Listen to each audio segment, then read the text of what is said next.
We're getting suited and booted here as we are here for the FACEIT Global Summit. Ladies and gentlemen around the world, it is time. It's Grand Finals day number 2 as we're about to crown ourselves a Global Summit champion. I need to reset. I've just been doing some commentary. That was weird. I haven't done that in a while, but it was a lot of fun to say the least. My name is Kyle Loris, and joining me to my right-hand side here, I have Toffees and Avenger, my duo here over towards the back as we have my partners in crime. I do love you guys indeed, and I just need to preface all of this with, we have about 30 minutes before we get into our opening games here for our final day for the FACEIT Global Summit, as we just had our show matches and we're getting all of our teams for the FACEIT Global Summit prepared, as well as having the switch over with the PCs, etc., and making sure everything is top-notch so that the competition can go down as smoothly as possible. So we've got plenty of time to set the scene, paint the picture, and make sure everyone knows exactly how things are going to go down. Let's check in with the format first here to make sure that you guys at home know exactly how we even got here, never mind the actual grand final stage that we have. So Toffees, firstly, we started with groups. Stage 1, group stages. It was a tough fight. Every team was broken into a group of 8. They took turns fighting against every other team for the fairest accrual of points we could get. Then the top 8 teams were able to access the grand finals. So they got an instant jump to yesterday's games. The next 16, they didn't go home just yet, Kyle Loris. They still had to stay and battle it out in the next stage, which is, of course, the eliminations. The sudden death. The sudden death. And That's of course, we would think that it was the kind of the worst teams, let's put it that way, that were going to go into the bottom. But I was surprised at how fierce the competition was in there. It was. And we saw some teams really step it up compared to how they've been doing it in group stages. I think it talks a little bit to how comfortable they got over the group stages and kind of getting ready and everything. But some of the teams really stepped up and made sure they could jump ahead and put themselves into the grand finals. Teams like OP Rangers rose up and got the skills they needed to come into the final stages and fight well. Yeah. You could even argue that maybe even because ENCE didn't advance out, but they also got warm and then came to the show matches we just finished, and I think they made something like $15,000. I think it's around 15 something. bad. Yeah, that's insane. So but that's not $150,000, which is what they would have won had they made it to the finals and won the whole thing like a lot of people were expecting. That's right. A lot of money on the line, James. 400,000 in fact here, as we have that 150,000 as you mentioned for first place. The lion's share really does go to the top 4, and then money goes all the way down to 12th place. So 12 of our 16 teams will be getting money, Avenger. So the ENCE guys actually won what's the same as getting 7th in the grand finals. I mean, imagine that, Avenger. You could have won that, but you were rubbish. Yeah, but no, I'll tell you. Oh no, Shame. okay. You have to remember, I had to get dressed, get some food, and get up here. I had to die early, otherwise I wouldn't be here right now. Well, then why were you hiding in the Northwest all by yourself, laying in the snowdrift? I had to loot and get some stuff. These guys are insane. I had to get some guns I can actually shoot back with, you know? He keeps telling us he had to loot, but he doesn't realize that we formatted something called the Frame of Shame that just checked in with you. Of and there course, was a I know. period where you were just laying by a rock for a minute. No, I was never laying by a rock. I was always scouting, always trying to get there. Fair. Well, maybe it was bad timing, but it was a lot of fun. I enjoyed it. I thought it was entertaining to have the players who were out have a chance to get back on the computers, and also to see some faces that we're all very familiar with from the EU come out and kind of show a little bit of love to PUBG. Because oftentimes, I think the streamers and the competitive community don't mix as much as I'd like to see them. No, exactly. We had, some of our famous comedians here from the UK scene. We had some pro players from PEL and around the world. We had some big streamers, and we had Froz. So, of course, let's take a look at the leaderboards here so far here for our top 16 teams. As we do have OP Gaming Rangers all the way up to the top in 64 points they were able to claim here throughout yesterday. And then LGN enters Force with 50 points, and Shoot to Kill managed to get themselves 3rd place with 44 points after getting 1 point in the first 3 games. So they got 43 points all on Miramar. That's got to be terrifying for teams because we're starting on Miramar this time around, Martin. And honestly, if Shoot to Kill has the same level of Miramar game and just gets, let's say, 10 points on Erangel this time around, then they're easily top 3, possibly higher, because they've been slowly closing the gap along with OG and Entis Force on our top team. You know what? If they play Miramar like they did yesterday and don't meet Armory Gaming, they're going to take the whole thing. That's what I'm saying. Lock the Armory down, because this has been a huge problem. Armory is in 4th place, and honestly, it's on the back of individual performances. I would say STK got to where they are on the back of good unit style of play. Armory just did it by having 4 bosses who apparently can just frag whether or not they've got teammates with them. Yeah, definitely. Homeboyo was the one that really stood out to us yesterday, Avenger. So Armory Gaming finds themselves there. Let's talk about our 4th through 8th spots as well. Team Liquid, VSG, 4 Angry Men, and Africa Freaks Fatal. Africa Freaks Fatal started the day with a win. VSG got themselves a win the second game. Team Liquid and 4 Angry Men were just kind of middle of the pack, getting themselves into some higher placements there to try and frag out and get some good kills on the board Avenger. And the mid pack is also extremely close, I gotta say this. Any game here, you take a win, you will jump up into the top 5 if you're sitting in that mid pack. We're looking at 26 points in 13th place. It's only 10 points behind 7th shared place, 11 points from 6th, and it's so close. If NIP starts out with a great game today with around 5 to 10 kills, they're straight into the top 5. So everything is extremely close still. Yeah. Ties for 4th, ties for 7th. And when we're sticking to those 4 that you talked about, and we'll get there in a sec. I mean, we want to talk. Fatal's been great. 4 Angry Men, I think, had a lot to prove. I came into groups and were unhappy with how they did in their respective league. Region, yeah. They said, you know, we were weak in our region, or we felt that way. We want to come in and be strong. I'm happy to see them there. But let me point this out. Liquid is tied for 4th after they basically have the same things SDK's got going on in Erangel. Is they're not, they're fighting 17, they're losing resources, they're having trouble performing. Imagine a world where they didn't do that this time around. Didn't go Pachinki. And you got okay, and this is Martin. Let's talk about this for a second, because they need to make a hard decision here. We want 1 extra slot, right? Every region wants that extra slot for their region. You brought it up yesterday. Yeah. They're the front runners to potentially get the high placement, get 1 of the 3 extra slots. What if that's their slot? Remember PGI Leicester when they didn't technically qualify and they just kind of scooched in because of some issues? I think it was with visas or something like that, or maybe some background programs. That said, they can't count on that next time, so they need these spots. Well, right now, where they are, if they were to stay in 5th place with the other 3 regions, Korea, as well as STK and Armory Gaming sat above them, Europe would not get an extra slot from this tournament going into PGI Avenger. So where do you think Liquid would prioritize? I think they'd prioritize on self-preservation, just looking forward to PGI, never mind Europe. So going into this, and with Liquid going to play how they are, I definitely think they want to show a message. But I definitely think it also depends on how well they're going to do on Miramar. If they're well ahead, if they're in it for the win, and they're kind of grasping at it, if OP Rangers don't jump out of Miramar and just absolutely smash everyone, I definitely think Liquid are going to turn their minds and think, you know what, guys, we're going to have to play for the win here. Because 17 Gaming, they're going to go Pachinki no matter what. I'm no doubt they're going to go Pachinki no matter what. But also, as you said before, we also have 2 other European teams that could be kind of thinking that it might be our spot that's up for the grabs. So they also want to get into that.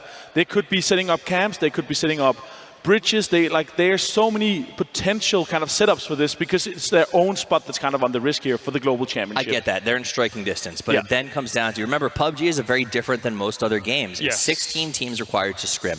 Because of that, regions are very close within themselves. All of the players play together for hours daily. I mean, how many hours a day do the European guys scrim when they have scrim days? Well, they scrim for 3 or 4 hours, and then they play for 3 or 4 or 5 hours before that. In whatever FACEIT. Right, so let's say you're spending 8 hours with these people every single day. At some point, there's a sense of responsibility to, let's say we go into Erangel for our last 3 matches, and Ninjas in Pajamas and Windstrike are still where they are, down below 11th place. Liquid has to really think, is it worth staying here for us to have this at PGI? Yeah. Or is it worth saying, you know what, these are our friends, we know these guys, we want the slot for the good of the region. Let's make a tough decision. It is a bit debate to be kind of thought of, and I'm just getting word as well that we did have a slight correction on our leaderboards, which was actually OMG was shown in 16th place. However, that is incorrect, of course. It is Aerowolf 1 that is down there in that location with the 8 points. So that is the correction that we do actually have there as well. So don't. The fans out there got really excited for a second. There you go. Anyway, beyond all of that, of course, looking forwards into the future here, I'm going to present the same question I asked to you guys yesterday, which, you know, maybe you've had some time to think about, maybe you've mulled over your thoughts and conclusions. Yeah. Does OP Gaming Rangers continue to hold that #1 spot right now? Because let's not beat around the bush at all when it comes to this. OP Gaming Rangers had a lot of circles yesterday. They were able to get themselves in good positions, and the circles were lenient towards them. Do you think that that changes today? Do you think that they do fall off the #1 spot? I honestly think here with OP Gaming Rangers, I think how well they showed up in Miramar, getting consistent high placements, and also getting some frags here. If this continues today, if they prioritize both positioning and trying to get some of these frags, I definitely think we're going to continue seeing them on the top. Yeah, I mean, yes, they got circles, but they also got very good kills. I think it was DG98 came out with 14 kills on the day. Mental came out with 11. So these guys are putting up good numbers, even when they weren't necessarily getting the circles in Miramar. So they have high potential, and they have a big enough lead that if they play smart, they can stay ahead. Sure. The question is, I think, how hard north does that circle go? If they end up with 3 in a row as sort of ENTS or SDK style circles, then it becomes hard. But I think a top 5 is a for sure at this point. Yeah, I guarantee. And almost for certainly a top 3. Yeah, I mean, let's consider taking the kind of broad view of this a little bit wider as well, in that just in general yesterday, PKL completely showed up. Oh, yeah. 4 out of the 6 wins, it may have even been more. Who won the last game? It was 17 gaming. So yeah, still 4 out of the 6 wins, which is insane. And all 4 different teams picked it up. So Korea really showed up here, and this is what's really interesting to me. We could potentially see 3 or 4 Korean teams taking that spot, and then we're going to go down to the 5th or the 6th or maybe even the 7th spot, which guarantees the top 3 regions. Yeah. Because it's the top 3 regions. It's not just the teams. It's the top 3 regions that gets another slot for their region at the PGC. I mean, let's break it down a little bit further here. So I've talked with everybody here from the different regions, and I've joked with some of the smaller regions about what happens if you get 2 extra slots, here and later on at the next Classic. What team do you possibly put in? And I won't say which regions it is because, we don't want to BM or make them feel bad. But they've said, I mean, the talent pool is not as deep as we'd like it to be. Yeah. The fact that 4 different teams came out and took wins on day 1, I just want to know, I don't get to watch tons of the Korean League because I'm sleeping or whatever else. And I try to watch the VODs as quickly as I can. Sure. That said, the depth there has to be absolutely bananas. Yeah, it's brutal for North Americans to try and watch it, but for Europeans, we're waking up as it's on. So I've got to, observe a lot of PKL, and their top level is very heavily stacked. Yeah, I'm very sad to not see Detonators here. They were playing absolutely amazing in the league, and they kind of, especially in the beginning of the league. So if and I would even say when Korea is getting another spot for the PKL, when they bring that home here, I'm pretty sure they're going to get that. Detonators is definitely going to be one of the teams looking for that. Yeah, definitely. Let's take a look down further on, though, of course. We briefly spoke about STK in terms of kind of their performances on Miramar here. Obviously, they got themselves 1 point on the few Erangel matches, then really rocketed things up on Miramar. I want to expand this conversation a little bit more. We've got plenty of time before our games actually do start, so why on earth not? They're going into Miramar to start things off.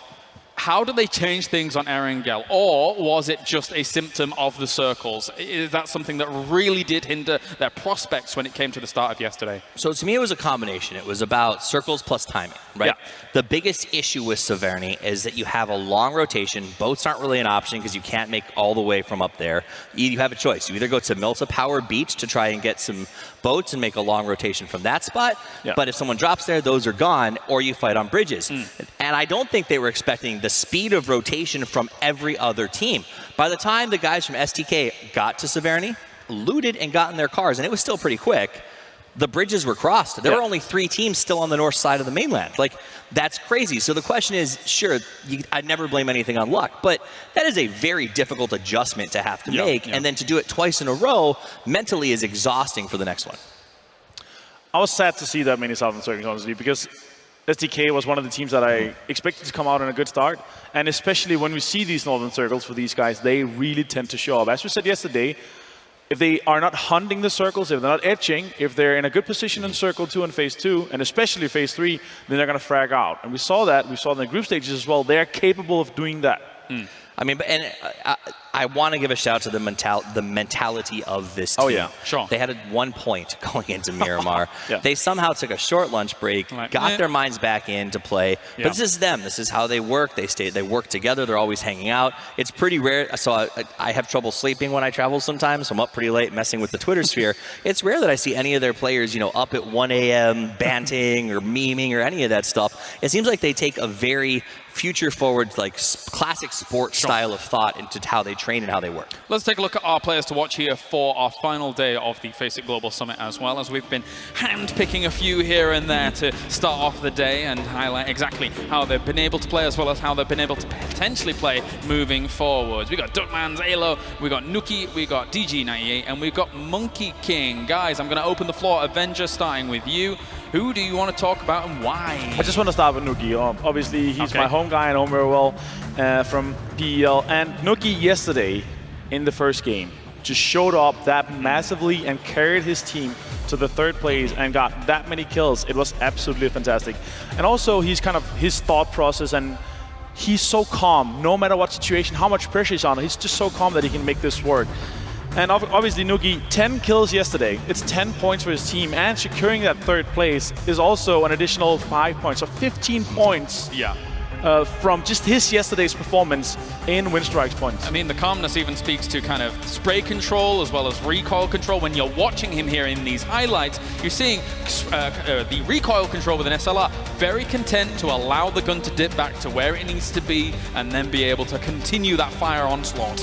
Patience and control, right? In those moments of stress, it's about just knowing your muscle memory, trusting the fact that you've trained for this, and not getting caught up in that intensity that I think we sometimes see other teams do. That's one thing I'm very sad about. He did 1,327 damage, so just 10 points of the lead damage that I was hoping to see. But 1,300 damage yesterday is also, I mean, 10 kills, obviously, but then add another 300 damage on top of that. I'm going to go to OP Gaming Rangers. They deserve more shout-outs. DG98. We haven't talked a lot about him in this tournament. Mental seems to generally get a lot of the buzz, but this guy had 14 kills, 12 knocks, over 2,000 damage, and still had time to get 2 revives in the process. So he's putting in work. He's been very, very accurate, and he stepped up for his team. I'm very, very proud of sort of how he's played, and I think he's set the stage for this success with a lot of help actually from Mental for his team to move forward as the new champions. 14 kills yesterday, 2,000 damage, and definitely that is one of the parts, them being at the top of the leaderboards right now. I feel like he's one of the kind of leaders in terms of both mindset, but also kind of leading the charge, maybe being kind of a turret for them as well, but he's definitely stepped up, and he's definitely proving that these guys are seeded 1 coming into this from PKL. And I want to say it one more time just for the emphasis. 14 kills, 2,000 damage. He came to play. We both saw it. That's why we got to keep saying it, because if he comes out today and does what he did yesterday, he's unstoppable. Duckman's is the anomaly because he's here, and I think he was here yesterday as well. Yeah.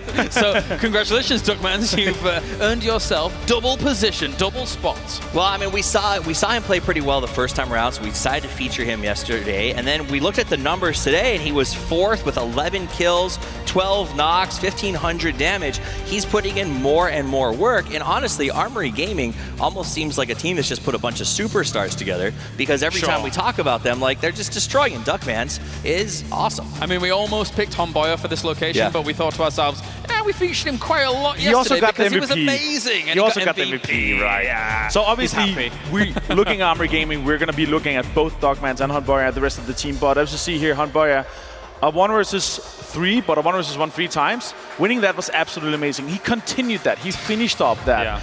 And pushed on to Endless Falls and got a knock and a kill on 1 more guy. So these 2 guys are absolutely insane. Yeah, he deserves to have these replays constantly put up there, but it's killing me, Smalls. Well, this time it wasn't shoot to kill. That's true. That's true. Yeah, you were getting off lightly. Well, this was obviously the win from the group stages. We saw this was on yesterday, and they played the group stages well enough to be here in the grand finals. I'm happy to see these guys. Absolutely. No, I'm ecstatic to see them doing so well, because they were always in that position. I think we didn't talk about them a ton coming in to say the pre-show before the group stages, and they came up and said, you have to talk talk about us. There's no way not to talk about Armory Gaming, and that's great for their region and for them. Africa Freaks Fatal obviously started the day very hot with a win. However, you know, since then it kind of slid down a little bit. What do you make about the prospects here for Africa Freaks Fatal? Obviously, them being in 8th spot right now overall, they have a total of 36 points with 22 kills. So they started the day very well. But for me, on Miramar, they slowed down a little bit, maybe a little bit too much. I'm not sure it's because if they're not comfortable on it or what is kind of going into it. But for me, right now, they're the team not being able to make it into the top 3 and kind of contesting for that region spot if looking at. Well, gentlemen, we're going to check in with our reporters, our experts down in the back, down in the pits. What are you doing, boys? It's D-Man, it's Scoom. You excited for the final day? Yeah, absolutely. And obviously, while you guys are focusing sort of on the top teams, I want to talk about a little bit about the ones down the bottom. You know, like NIP, who started off well, and now really kind of has nothing to lose. So we could start seeing those sort of gameplays where they just unleash themselves, where, you know, the pressure's gone off them. They think, well, you know, we're way out of the points now. They're 40-odd points behind, so they need to have an epic day. So they could just go for it. Yeah, I mean, they are 40 points behind first, but they're like 20 points behind second, third. It's actually still really close considering. And NIP, they were the favorites of the group. They were first, they were dominating, they were really comfortable. And I think watching them play yesterday, they also seemed comfortable. You saw Gaxi playing alone and pushing teams. So I don't think confidence is an issue for them. I think they just have to bring back that momentum they had from group stages and feel comfortable. And I just came back from the show match, actually, and I'm so pumped. I was going to say, like, Scoom, I bought you a coffee to kill Avenger, and you didn't find him. What happened? Yeah, I killed one of the banana suits guys in bootcamp, actually. As soon as I landed, I had a parachute like 20 seconds later, and I see a yellow guy. I was like, oh, that's a free kill. Free money. Free money. Yeah. Nice, I like it a lot. Well, thank you very much, gentlemen. Always a pleasure. We'll be checking in with you throughout the day as well. Guys, final thoughts before we go to a break here and get our game set up? I just want to break down a little bit on the NIP. So NIP usually lose in San Martin. They didn't do that in Miramar. They only managed to get 4 points because they're now in Chumacera. They're not used to be there. Different rotations. It's not as centered on the map as we've seen in San Martin. So this is kind of one of the demises for them. For me, I really hope they're going to kind of swap it up a little bit and get some decent games in on Miramar so they can come back on a wrangle, because that's where they're really going to show up and show what they're made of, because they got South Torch all to themselves. Final thought, it's funny that you mentioned Chumacera, because I think the issue with Miramar for some of these teams is their loot efficiency has not been good. We've seen a maximization of loot efficiency on Erangel by all of these teams. Miramar, it seems like some are still struggling, and like Chumacera, I hate the way that it's designed in terms of looting, and I think some teams are getting stuck in that, and that's causing late rotations, frustrating positions, and edge fighting. The teams that have mastered their locations are the ones that are coming out on top. One name, who wins the tournament? Avenger. OB Gaming Ragers. Toffees. OMG Entis Force. OGN Entis Force. No, oh my God, because they're amazing. They are pretty amazing. All right, well, thank you very much, gentlemen. We all know who my pick is in VSG. They're going to have to do some work here today to see if they can do so. We're going to go to a break, ladies and gentlemen, and when we return, it is going to be our first game here of the final day of the FACEIT Global Summit. It's been an epic encyclopedia of games so far, and we're about to see that final chapter conclude today.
Hey James, have you seen my keyboard anywhere? I'm trying to log on to FACEIT so I can get my drops tomorrow, but it's missing.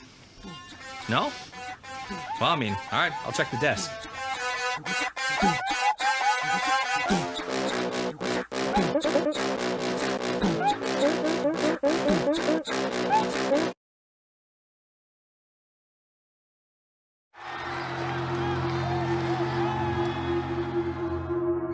got players from 15 different time zones competing here at the ICC Auditorium.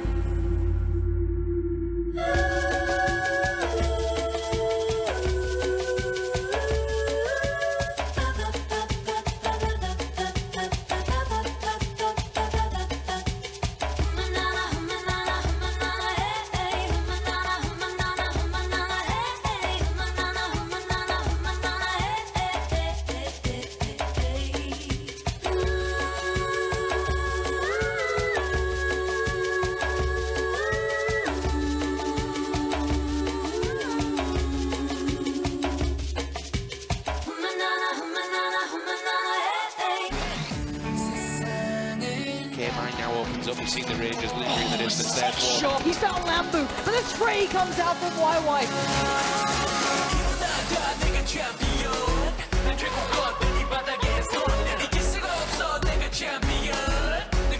Provide. Oh! They're already in. They want the point so bad. Shocks, absolutely tearing them limb from limb.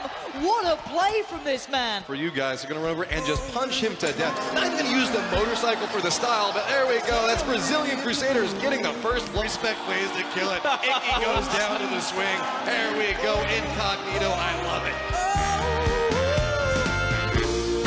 Nowhere to run, nowhere to hide, an incognito. Jumped on NIP. Great job by Team Liquid. 4A and up. Blue Bees Armory gaining. Four, and it works out for it. It is NIP Gaming.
With 5 days of blistering Battle Royale action behind us, just 6 rounds remain before we crown our FACEIT Global Summit champion. Can PKL's OP Gaming Rangers hold on to their top spot, or will an underdog rise up and ruin their day? Let's meet the teams. Our group stage winners, will Ninjas in Pajamas unleash the Galaxy today? America's Fraggers, it's Team MV. America's Sweethearts, Cloud9. Audience favorites, it's 17 Gaming. They've got a license to thrill, it's Shoot to Kill. Aussie, Aussie, Aussie! It's Incognito! They're our final Finnish squad in the competition. It's Windstrike. They will find you. They will kill you. It's four angry men. Veterans of PUBG esports, it's Team Liquid.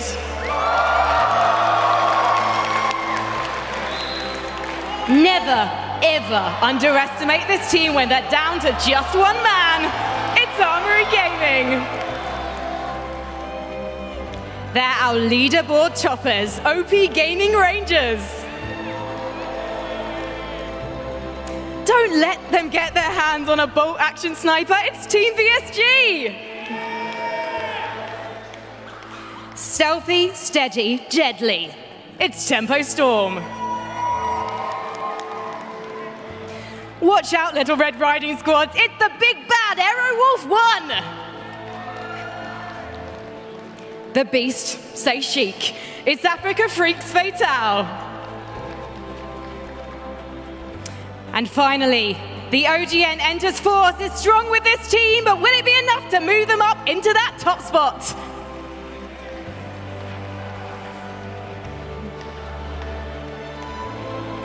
London. I've got chills. They are multiplying. But I'm just going to try and keep control because we're here live at the ICD Auditorium at London's Excel. And it is my pleasure to tell you that I'm Frankie Ward and I can't wait to get into this fight. But before we do, crowd, I need to see, are you ready? London, are you ready to put your hands together? Should we have a try? Very nice, very nice. Because I need you to give a very warm welcome indeed to my special guest. He's going to be joining us right now. It's the one and only PlayerUnknown!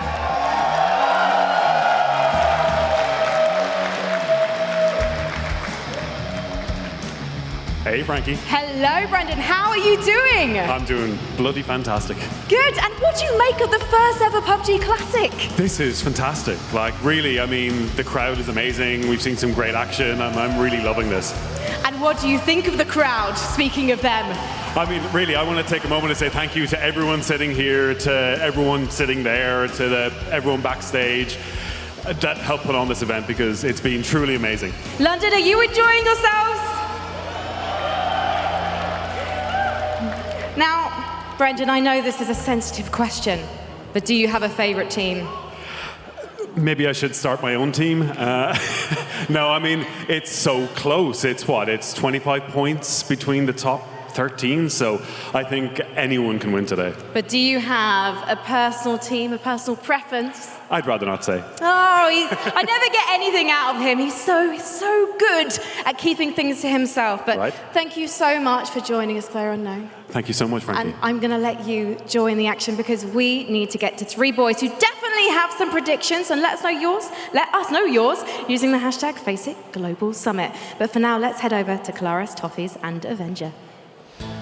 That's right, thank you very much. It is time here at the analysis desk to ask all of the opinions and make sure that we break everything down whilst it's going on here at the tournament for the FACEIT Global Summit. To my right-hand side, as always, I do have Toffees and Avenger. Exciting to see PlayerUnknown here. He's always a feisty individual in himself. Brendan Green in the house as well. And, you know, he's very known at this point. I want to talk to you guys, though, overall. We had a long pre-show here to try and figure out all the ins and outs of some of these teams. What are some of the teams that you're kind of looking at here? Liquid is obviously a bastion of hope for a lot of the European realm and how they're able to play out the game. They did well themselves on Miramar. However, they were a little bit crippled on Erangel. We are starting on Miramar first, though, Avenger. Hopefully, we are going to see them pop up from the start. Because obviously, as you said, they're a beacon of hope for the European League, the PEL players. They're sitting some players down here at home that didn't make it here just because of that one spot. So they want to make sure that they get that. It could be themselves as well. I mean, they're not secured at any point either yet. I mean, yes, they did get a second in the PEL, but they could be that spot that are sitting there. They want to secure themselves. So if they do not get a great start here in Miramar, I am terrified going into Erangel. There's only 6 games left. I'm going to put it that way. All right. There's some teams on the bottom, guys like Incognito, OCE. That region's always had a soft spot in my heart. I love the guys that come out of there. They're always looking to have fun, but they work hard. I want to see teams like Incognito and Cloud9, who is below them in 15th place, come out and realize they have nothing left to lose. Yesterday, STK put 24 points on the board in 3 games. If these teams do that, they'll be right back in the mix. So it's not unreachable, but it will become that way very, very quickly. So play a little nutty. Play a little bit like Avenger was in the last one, a total banana, and just go for the kills. You're right, Avenger is a total banana. Avenger? No, I'm not. But Cloud9, as you said here, they're sitting in 15th. We could see them rejoin the battle in Pochinki in Erangel as well. Why not? I guess just to spice it up, you know? I mean, why not risk it all? That would be very interesting indeed. Let's take a look at the overall leaderboards. Of course, we checked in with them before, but just in case you've tuned in between all of that, let's re-jog your memories. OP Gaming Rangers at the moment sits at the top with 64 points. They are 14 points clear of OGN Entus Force, who find themselves in second place. Shoot to Kill, representing NPL, is with 44 points in third place. And then we have Armory Gaming. Some spoilers, to say the least, from them yesterday. With 40 points, tied with Team Liquid, representing the PEL in that joint fourth spot as well. What are your other Toffees takeaways from the overall leaderboard, Mr. Toffees? I guess I touched on the bottom in the last section, so let's touch on the top. My big takeaway is there's no such thing as safe. It would have been tempting for the OP Rangers, Entus Force, and Shoot to Kill to go home and say, let's do the same thing tomorrow because it worked. You can't do that because everyone below you has made adjustments. So the game today could be a very different game than we saw yesterday. We saw a transition moving towards a more middle meta and aggressive fast rotations. Be wary of that and know it's going to become more intense as time goes forward. Avengers Revengers, who's stepping up from the bottom half of the table for today? So Foreign Men yesterday only got 3 points in the Miramar games. I want to see them step up. I want to see them contest for that top because China is a massive region. They also want to bring home a spot for the PCL, which is starting very shortly. I'm looking forward to see them really in the Miramar games to start really fracking out. But in Erangel, I am certain that these guys, they're going to set some traps and they're going to absolutely smash the leaderboard. It's a very exciting time at the moment. Obviously, the crowd is very firmly behind our Chinese representatives here, especially 17 Gaming, who currently sits in 9th place. During the elimination stage, they dominated. It was not close as they were able to rack up a tremendous resume throughout the elimination stage. However, here they've had a bit of a harder time with this kind of stacked lobby that we're seeing. Oh yeah, they had the best day from you take the group stages and the sudden death stage. They made, I believe, 80 points in the last day where we saw them really bomb out. And for me, them getting a chicken dinner on the last match of yesterday is going to start the momentum for them yesterday, and they're going to have it moving into today as well. Because them starting like that, they're going to be able to put themselves in positions to just kill everybody. Because yesterday we saw them centered one game. If they get centered, you like to That's nice. If they get centered in some of the other games early, they're going to just be looking everywhere for these kills. I mean, regarding 17 Gaming, during the group stages, we featured Show and Shocks a lot. They didn't show up yesterday. I was shocked to see them not performing very well. Neither was in the top 30 kill counts. So if they do come here today and they play the way that they did during the group stages, 17 becomes a veritable juggernaut that I then become very worried about. Sure, if you weren't so far away, I would have reached into shot there and grabbed your hand after Martin's had his own little fun there for a moment, just to stop you from that terrible joke of being shocked. But regardless, let's move on to other teams as well. This is what I do. This is my job. All right, like he's not going to be shocked. No, indeed. MV is another team I want to talk to you guys about. Currently in 10th place, Avenger. They did have a second and a third to start off Erangel yesterday, but since then they've not been able to gather as much momentum as they wanted. They got a few kills here and there, though, of course, and in fact some kills that were rapidly racking up in some of those games. But 10th place is not where they want to be. They want to be higher. Again, 7 points on Miramar is just not enough for these guys. They need to step it up if they want to continue. I want to see them, again, not go on the edge because they are a team, again, that benefits from being centered in second phase. Obviously, I say that again, but they're going in too late. They do not need 300 bullets and 8 4Xs and everything. They can go in just with a little bit less loot, and I feel like they're being a bit too much loot goblins and prioritizing that a bit too much. With the negative, we've got to give the positive. A shout out to Interrogate. He is a player who I think coming into the last couple of months, or prior to the last couple of months, you would have said, well, he's not necessarily the top fragger on the team. He's sort of like the statesman and helps keep things together. That said, he is the top fragger right now. He outperformed fraggers like Venerated and Moody that we often associate with those really high kill counts. I think he put up 8 kills, 8 assists, a ton of damage.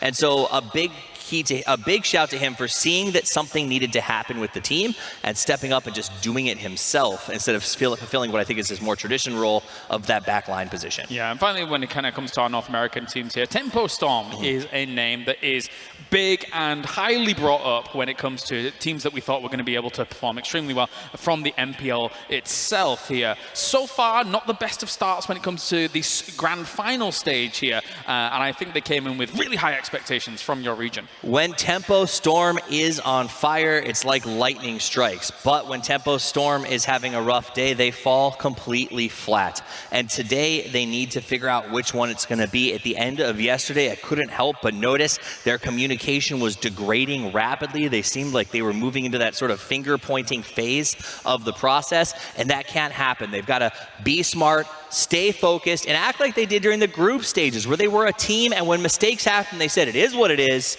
Let's get back in line and let's fix it. So they had 4 games yesterday outside the top 12, which is not the Tempo Storm we know. They had 2 decent games, a 2nd place on Miramar, and a 6th place with 8 kills on Erangel. I want to see more of that. I want to see them in positions where they're able to frag out. I don't want to see them etching. They are good at etching sometimes, but this meta is just too different. I want to see them prioritizing getting in there and fighting from inside the circle out towards the players that are edging, because there's going to be a lot of team out there. Yeah, it is deadly. And I do want to kind of go back to what you were talking about in terms of meta. And it's interesting that kind of shift that we've seen, right, of if the circle is really far away from you, we just go for kills. If the circle's close to you, placement and any kills that may come to us. It seems very logical in my head, Toffees, that we've kind of come to this conclusion, I think. Yeah, I mean, hard meta shifts happen. And the thing about PUBG is I think they ebb and flow a lot faster than other games because of the fact that there's 16 teams. So once all 16 teams adopt the new meta, the winner of the next match is the one who comes up with the change or a new meta right away, because it's always best to be first, whether that's in your rotation, whether that's in getting to your placement, whether that's getting out of the plane, or establishing a new style of play. So there's multiple things. There's kind of 2 hard metas. There's the edging meta, where you stay on the edge, you kind of play around there. Even if you get in late, you stay there. And then there's the other one we saw in the early stages of PUBG competitively. Very centering. All the compounds within kind of a kilometer from the middle was already occupied for everyone. But it's completely different here. It's very 50-50. And once these 2, they kind of shift to one side, then the other meta gets more viable than the edge meta. So if there's too many in the edge, when the second circle changes, then there's going to be too many and you can't get in there. I would postulate that we've perhaps, to a certain extent, been looking at this 2 meta system maybe a little bit wrong. I think some of these teams have come up with the solution. Meta being this overarching strategy, the idea of how to play the game, right? OP Rangers said it the other day, that when we go for a position that has a high chance of circle, if there's teams on the way, we don't push for the middle. That means that we are now playing edge. That means that we are now playing for kills specifically. Maybe not even on the edge, but saying this compound's not good. Even if we get the circle, let's look for kills. If we do get placement, then we lock up. Then we hide our cars. Then we make a fortress and we play defensively and accept the kills as they come to us. So it's kind of a merging of the 2 and an understanding at a higher intellectual level how to play which one when the time is right. And especially when they have the circles, they were in phenomenal positions to stop anybody from coming into either their territory or into sometimes even the circle itself to watch some of those final moments. We're going to check in with our 5 kill leaders as well here throughout the tournament as a whole, for our global finals, global summit, grand final even I should say, as we do have Mental up towards the top there in that first place, along with Zig as well as Duckmans. So these 3 overall, with the 11 kills they've been able to accrue, you can see why the names have really risen to the top here to be able to show their mettle, as it were. Absolutely. I mean, anytime you see a kill count that's higher than, say, like maybe 1.1 per game, it's an excellent performance. These guys are doing well over that. It's good to see Jempty up there. I think I felt like when he first joined Liquid, there was some shakiness into how to adjust to the team. There was, for sure. It was a lot. I was trying to be nice. That said, though, I feel like he's really come along. Like, I think that he's fitting in well. Him and his brother are meshing good, and to see a 9-kill day from him is very encouraging. I think with 17 coming onto the Liquid roster, really have put the kind of the duos being a lot stronger. EB and James, they're playing very closely together, making sure that they don't overextend. The same with the Twins. They should be very on par cognitively. So this is, for me, this is one of the strongest rosters for Liquid, is looking at pure skill, mechanical, and communication. Do you expect them to rise higher than 5th? Oh, for sure. Yeah. I definitely expect them to end in the top 3. I would be disappointed if they didn't. And if we go, when we're going to the Wrangle games and they're looking at kind of a top 4, top 3 position, and they go into Pochinki to fight again just to make a point, I'm gonna be sad. My heart is gonna cry. Well, if they did not go there, where else is your suspected? Where's the secondary drop? So for me, already now the point they have been trying to make with them going no matter what happens, and we're gonna make a statement. It didn't work. Oh, it didn't work. We still saw 17 gaming yesterday, and I just don't think it worked. I feel like DG98 should be up here somewhere. He had a phenomenal day yesterday, and I maybe just did so well that some of the numbers didn't even register. But last I checked, he's above. Yeah, he was above. Last I checked, maybe I'm insane, but when I checked last night, there was 14 on that board. So that guy puts in some big kills and some big numbers. And if you can 2 players on the top of the leaderboard is usually really telling. When we do other events, you can usually tell pretty quickly who's going to come out on top of a tournament because you'll see one team that has multiple players consistently showing up on that leaderboard kill count. I think OP Rangers are really showing that they are the team to catch. Especially when they're just greeting people to them here in this kind of circles that they've been able to get. Let's check in with the schedule as well. Of course, we have 6 games for today. Previously, we had our 2 show matches. So 8 games throughout the day as a whole, as we will start 3 games of Miramar and then 3 games of Erangel to finish our grand final day here for the FACEIT Global Summit. It has been an absolute marathon for a lot of these teams, especially those teams that came through the sudden death elimination stage, and we only have 6 more games to go to determine our Global Summit champion. So it's been a test of fortitude for some of these teams, and some of the teams have really risen to the occasion here and actually, I think, benefited from the marathon that it has been. Yeah, I think there's a validity to teams and how they train as part of the conversation, right? There's this idea that a lot of teams they have their team house and they scrim, but at the end of the day, it's not as grueling as a tournament like this is. Yeah. This format is a lot of play and a lot of time in those chairs. You don't get a break. It's not like a traditional or like what I would call like a classic esports format where you play your games and you go home for the day. Here, you're playing every single match. And here's the other thing to think about, and I think you've probably experienced this, Avenger. When you go out early, you don't get your cell phones. A little bit of a mini flex. When you don't get your cell phones, you have to sit there in your booth. You can't watch the game. It's just you and your 3 teammates and some comms for the entire half hour. Yeah, that's true. That's tough. Yeah. So when I won as a tournament, I didn't go out early. Let's just put the point there. The only time I've been at a stage at this size, not at this size, but a tournament this size of prize pool wise, was obviously Gamescom, and it was a duo, so it's a completely different meta. There was 80 players. We've come so far since Gamescom 2017. The meta, the competitive settings, the amount of work, the scene, and everybody PUBG Corp have put into this to come where we are today is just insane. I look at some of the footages going back just a year and a half. I'm just, wow, it's been that long or that short amount of time and it's already evolved into where we are today. Look at this stage, it's insane, it's huge. And obviously some of the people that are intrinsic in all of that is of course our observer team who are in the back, kind of keeping an eye on every single fight that is going on. And in fact, we can take a little bit of a look at a behind the scenes glimpse as to how the observers do it. My name is Emil, also known as Ansvar. I work as the in-game director or head observer during the FACEIT Global Summit. So it's 2 versus 4. Good, going for number 4 in 3, 2. RC are pushing. I can take Rogi and Rusty Zera. I'm pretty much the one that decides what goes out, when does it go out, how does it go out. And then on top of that, I have 6 observers, as well as a map stream. We have one guy that is a designated overview. He's supposed to give us the cinematic shots, while the rest of them are kind of fluid. They're there basically to catch as much of the action and spread out as good as possible. So if we don't catch it live, we want it as a replay. And say as well, it's going to go up there. AG is driving closer. Yeah, I'm on one. Yeah, going on 1. Wow. Yeah, call that as a highlight. Yeah. I didn't get it. Highlight on 1. The hardest part with observing would be the decision making on what to show, when to show it. And also you have the fact that people need to be there before it happens. You have to kind of predict what ridge will they pass, what house will they be shot from. Yeah, can we get that intersection, somebody? Up by... yeah, I got it. I'm on Vard right now. I got it. I'm on Vard. Wow. He might stop. Go He's for stopping. 1. Action on me. Going for number 5. When there's several teams that you kind of want to keep an eye on, it's always depending on where do you have the observers. If we're on a less important fight from the beginning, we will sometimes decide to showcase that just because we don't want to jump into the middle of something without give them an explanation. Where are we? Where are they fighting? How are they fighting? If you just go in without knowing how the area looks, you're kind of lost as a viewer. Before the games, I usually talk a little bit to the casters. I tell them, oh, we'll focus on these 4 teams or these 5 teams at the beginning, give you an overview so you can present them.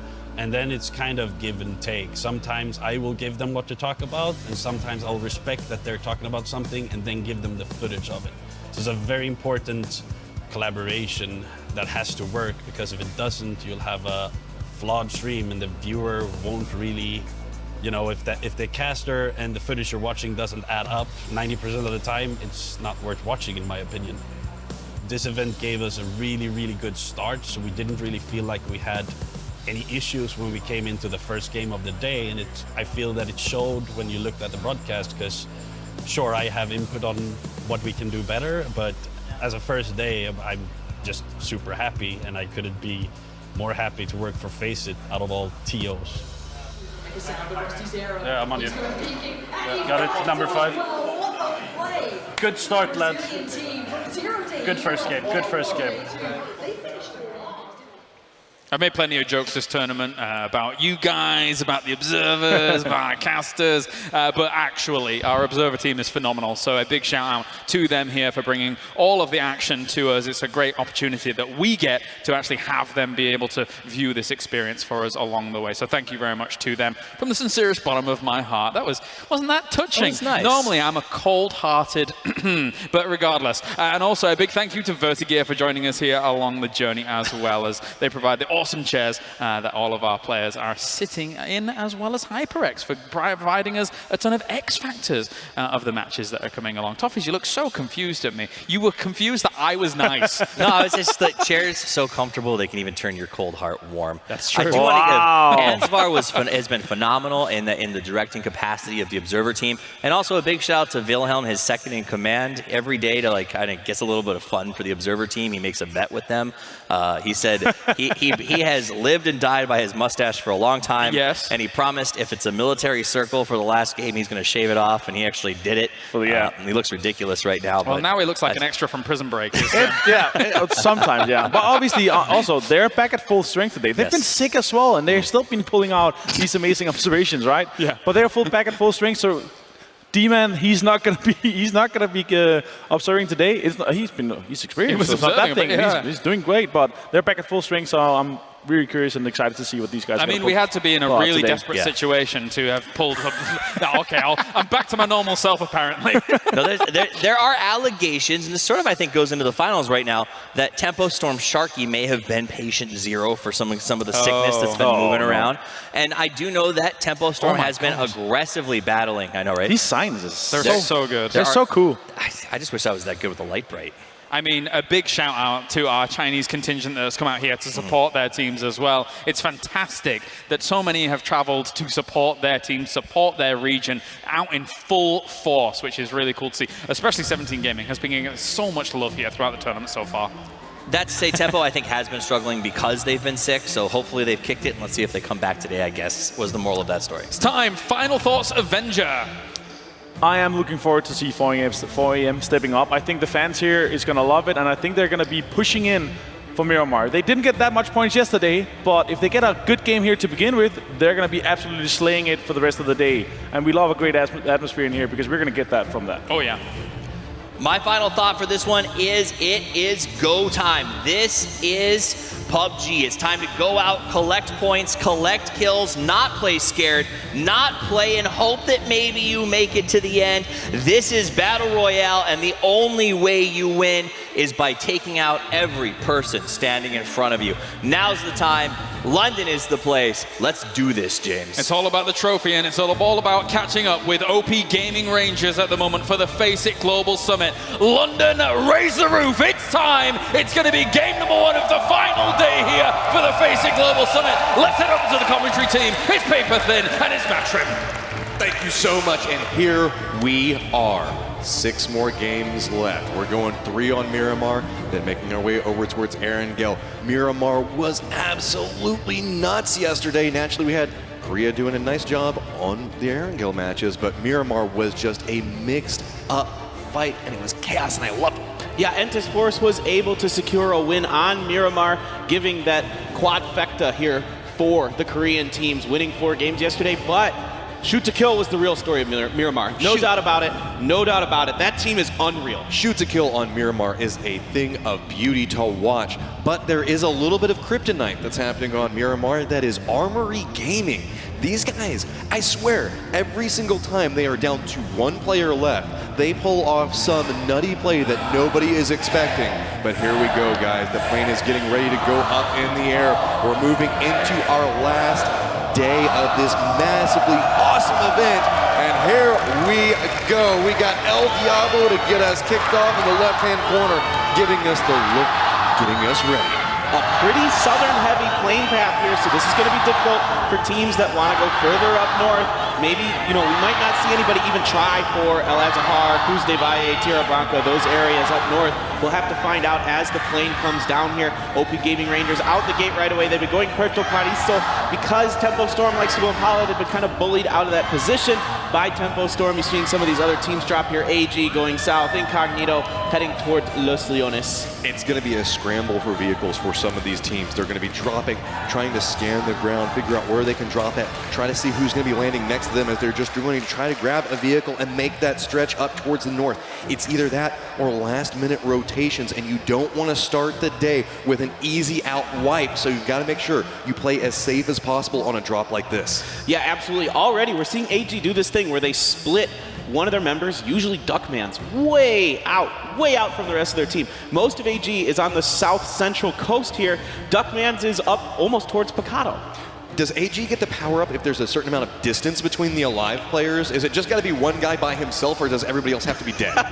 We haven't quite figured out the formula of how AG works, other than we know for a fact that if there is one player alive, they turn it on and become absolute monsters. We talk about wanting some cruel circles. I'm kind of done with getting those military-based circles, but this one's kind of, it's pretty evil. We got the plane path that went down on one side, then the circle shifts up towards the northeast. If you're an El Pozo player, you're feeling pretty good, so Windstrike in a nice spot. Shadow taking a couple of shots back over towards 17 Gaming, still up in the air. Oh my goodness, if he can get that, that would be a huge loss here for 17. They managed to take the last game of the day onto Miramar, and oh my goodness. All right, so Shadow now still taking those pot shots over there. You can see the tracers flying through the air. Let's be honest, these are some kind of hard shots to hit, but there's nothing more gratifying than whenever you see that shot come through and then the kneeling person falling from the sky and slam into the ground. Yeah, easily one of the most satisfying things to do in PUBG is to knock someone out of the air. It looks like 17 will be able to land safely without much damage. Still a few shots coming through, but it looks like they're able to get on the ground. The OP Gaming Rangers, your top team. Oh, Duckman, this is what I'm talking about. He's all alone here, forever taking some shots. Trying to make his way up over that hillside. A couple of shots can come through. He's done near on no life. One more tap is all it's going to take. He manages to make it over to safety, but does he have any meds or anything to really work with? It looks like he still might be looting at this stage. This is a very early skirmish. Yes, he does have himself a first aid kit, but that is it. Wow, by the skin of his teeth does Duckman survive that. One of the star players we've had here at the FACEIT Global Summit so far. One interesting thing to note, VSG in Valle, they did not go to La Cobreria. I don't know why. I think the plane path would have been okay enough. I guess they're worried about Windstrike and C9 stealing their vehicles and that kind of thing. But guys, we're going to jump over to our reporters, D-Man and Scoom, to talk about some of the rotations we're seeing. Yeah, thank you very much, guys. Yeah, and obviously you can see, with the plane path, how bad it was down the south. We're going to see some pretty wild and wacky rotations here. Some serious big swings around the North Scoop. Yeah, I would love to see some teams already maybe even going to Covreria because the plane was not good for it. And all these teams are stacked on the east. I would just get on a vehicle and just go there with the loot that they have right now and just take Covreria and start taking control of the north. We do see Aerowolf Ikia actually doing that, but he is alone. I would love his team to completely fully follow him and take control of Covreria because it's completely free and you can have all the north circles to yourself because everyone on the south and east is going to be stacked later on. And this, guys, is the third time that 4AM have dropped in a different spot. Obviously, plane rotations, Kevin, they don't really seem to be able to find a home so far on Miramar. Back to you. Thank you so much. Got to keep an eye. I love the fact that they're just monitoring everything else. So as we're giving you guys a breakdown of what we're seeing, they can just follow it up and be like, okay, this is where this team's going at. Such a nice feature added into this event. So, see, OP Rangers got a pretty long cross that they're going to have to make. Yeah, it looks like they're going to be opting for a later rotation here, and that makes sense. I mean, there's just so many teams in between them and the circle and only a limited number of safe paths to take, so we'll see Tempo Storm making their rotation as well. Cloud9 running a little bit of a split along the hillside, already in a position trying to get a little bit of information. We've got a Freak of Freaks Fatal also just around that same location. No surprises as we see a lot of times on Miramar. It's a contest of height. A lot of people go for those high ground positions to try to get a lot of information and try to force everybody down into the valleys and the buildings. That's why a lot of early rotations are coming in and could be key factors for how this circle plays out. Right, and if you can keep your vehicles alive on those high ground positions, you can usually get out of them okay. The risky thing becomes when you have to get out of them on foot, because there's not a ton of cover coming down the sides of those hills and mountains. So you have to find a way to safely get up there, get your information, and get out. You can see VSG making their move, STK as well, heading up north of Hacienda here. You can see AW, a couple of their members have already made their rotations. This is the last two behind them. Alo set up on the hill, might take some shots. I get a little bit nervous every single time I see multiple people all stacked up in the same vehicle. Hexagon's in a little bit of trouble as he has to jump back into the Bronco. Those things are tanks, but he's taken so much damage. Multiple angles now coming out from Shoot to Kill as they're looking down to one remaining member that's kind of hanging out by himself. Hexagon was the tail member of Aerowolf, so in a lot of trouble right now. You can see grenades, vehicle explosions coming through. Now he's just got nowhere to go, throwing down the smokes. The rest of the members of Aerowolves have just left him behind. It's all about him on foot, and look at this. Alo is unrelenting, tries to make the push back down there, actually decides to pull away from it, so that might allow Hexagon to at least get in some type of defensible position. Yeah, all he could really do there was get into the gas station, try to survive. Sungjong taking some shots here at Ivy, doing quite a bit of damage. Ivy is very low here, but not quite able to connect with those mini 14 shots. But now look, we had Shoot to Kill stop to take those couple of pot shots at Aerowolf 1, and it's going to be Liquid that's driving right through the middle of all of them. Samty takes a lot of damage, going to be running right over next to Alo, and that's a vehicle explosion to take down one of the members of Team Liquid. My goodness, some really nice shooting there from Alo. SDK setting up some nice picks on the road here, able to catch a member of Team Liquid out. Hexagon still stuck in that gas station over there. So, but there's a lot of teams starting to make rotations in this direction. This could get very nasty very fast. Look at this, with Shoot to Kill making that stop. We have Force that might be coming along a similar path. Team Liquid has now had to stop as well. Back behind them we have OP Rangers and Tempo Storm doing a long rotation. So with this stop that Shoot to Kill got caught up into with Aerowolves, they could really jeopardize a lot of rotations for teams. Yeah, no, not to mention that Entis Force is set up along the crossroads here as well. You can see Yak not able to get a line onto Temeria there. Temeria able to buzz by in that motorcycle. The other members of OP Gaming Rangers not too far behind, but Tempo Storm is rotating through El Azahar right now. Duckman's trying to get the rip down, and he does. He gets it onto Gaxi. Nice shots coming through there as Gaxi's just going to get torn off that motorcycle and flushed out. It's all these motorcycles making it over this Badland territory. Lots of hills that people are having to contend with, and with these little minor skirmishes that are forcing these teams to stop, suddenly there's people that just hiding out in places that nobody is expecting, and we've got a couple of little losses for each team as they're making their way through.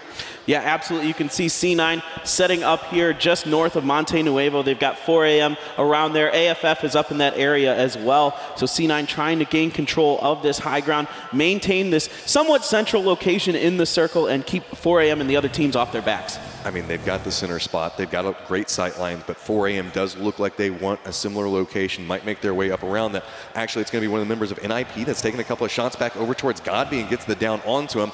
Wouldn't be surprised if we see maybe a res coming through off of that. I was going to say, yeah, it doesn't have the cleanest of sight lines, so doubt he's going to try and make the push all the way over for that. A little risky since they already lost Gaxi a little early, so, you know, just kind of hold your horses a little bit, take the breath, figure out what's going on, and be making their way into the circle right over here next to NIP and Incognito.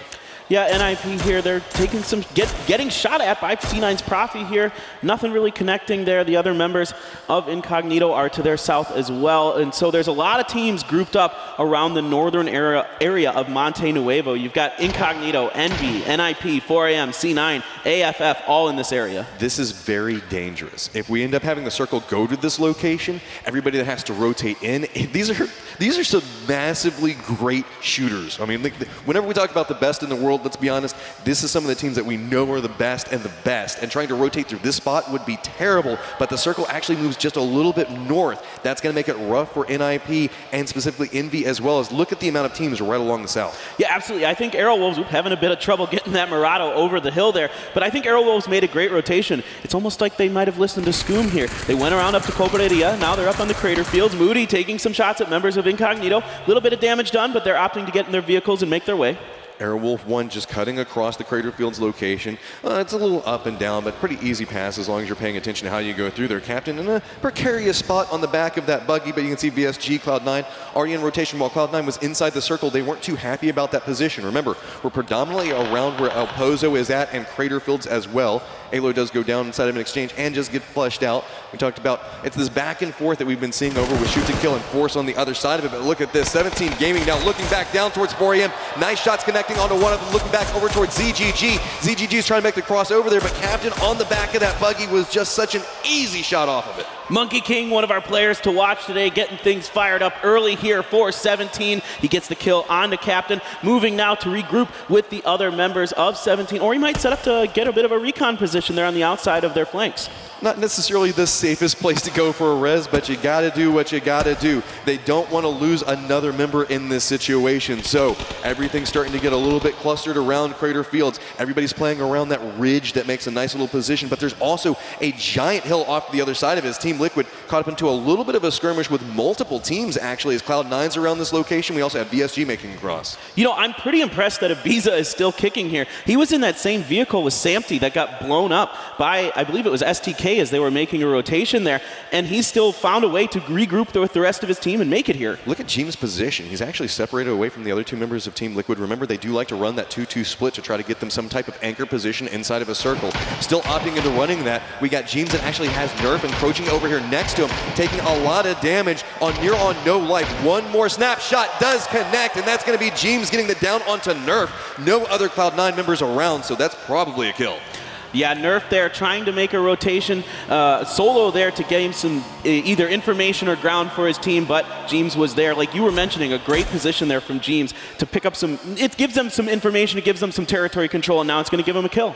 I love how he even hops in the motorcycle to run over there next to it. NIP and Envy been looking back and forth at each other for quite a while now. Repositioned just a touch to the north, but NIP seems like they have a very sneaky angle back over towards Envy, just waiting to see if they want to spring this trap or not. They are running a 2-1 split as well because they did have one of their members go down early. So with this, it's going to be a 2v4 if they decide to take those shots. That's why they're kind of quiet right now. They're just kind of figuring out what Envy's doing. Remember, a lot of information gathering needs to occur at this stage for later rotations. Yeah, absolutely. Star-Lord getting knocked by Nookie there. Bit of a long-distance shot. Star-Lord looks like he's inside the building, so he might be okay. But guys, we're going to jump over to our reporters real quick. They've got some information about Tempo and OP Gaming for us. Yeah, and you can just see it kick it off right now, actually. Tamaria going at it. They've been parallel with each other all the way through in the blue. Tempo almost set up a gate camp at one point on the north side, and OP Rangers had to adjust. You can see they've still got 3 members out in the blue right now. They're finally getting in there, but they're starting to go a fight here. And it looks like OP Rangers are going to try and pull away from it.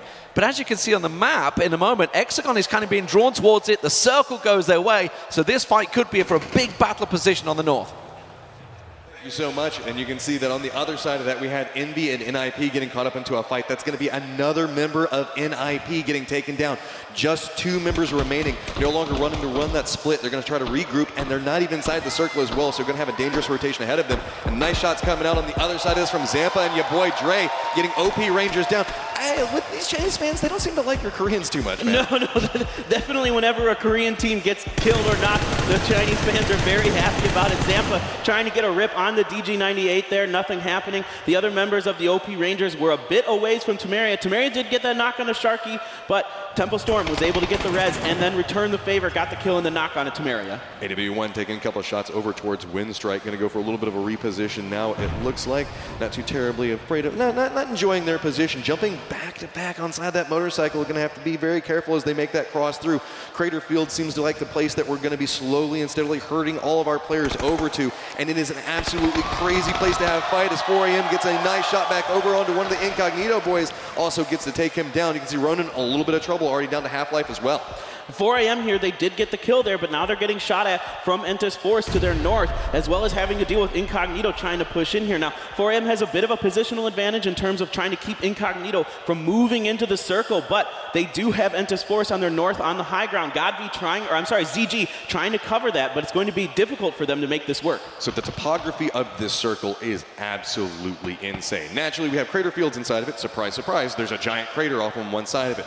Makes this huge ridge along one side. Don't forget, there's also that little factory that's just right next to crater fields. We also have a little bit of El Pozo in place, so there's a lot of verticality coming inside of mountains. We've got the little bit of a valley that's coming around crater. A lot of buildings still up in play, and you can see Cloud9 under a little bit of duress right on the edges El Pozo over here, getting that fight with Afrika Freaks Fatal.